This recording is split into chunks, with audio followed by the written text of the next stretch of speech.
Масовни вработувања во јавниот сектор пред избори. Најголем број на луѓе вработуваат јавните предпријатија, кои пак тонат во долгови. Многу од нив не платиле милиони за даноки придонеси и веќе се најдоа на непопуларната листа на УЈП на најголеми должници. Само во Охрид по 70 вработувања и унапредувања минатиот месец, од кои 40 на во Охридски комуналец, се вработиле и 25 луѓе во јавното предпријатие Проаква и уште 15 во другите јавни предпријатија.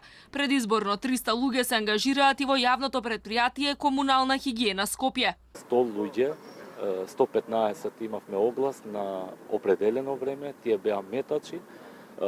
Дел, многу мал дел, значи имавме ангажирани во администрацијата, повеќето се ангажирани метачи, работници за собирање и шофери кои што се многу потребни за комунална хигиена. Во новата 2019 година се распишаа голем број огласи за вработување во јавната администрација, за која сега владеачката СРСМ како опозиција тврдеше дека е преполнета и треба нејзино кратење. Сега во обид да ги оправда новите вработувања, министерот Манчевски се пожали дека членовите на СРСМ не можеле да се вработат ниту во јавниот, а ниту во приватниот сектор.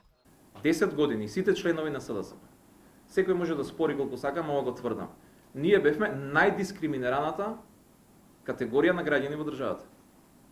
Не од 2011, од 2013, од 2015, од 2006. За нас беше забрането и во јавен и во приватен сектор било кој што членска книжка на СДСМ се вработи. Огласи за нови вработувања во администрацијата има насекаде. Во Министерството за информатичко општество, Министерството за локална самоуправа, Државниот пазарен инспекторат, Комисијата за хартија од вредност, Регулаторната комисија за енергетика, Фондот за иновации и многу други.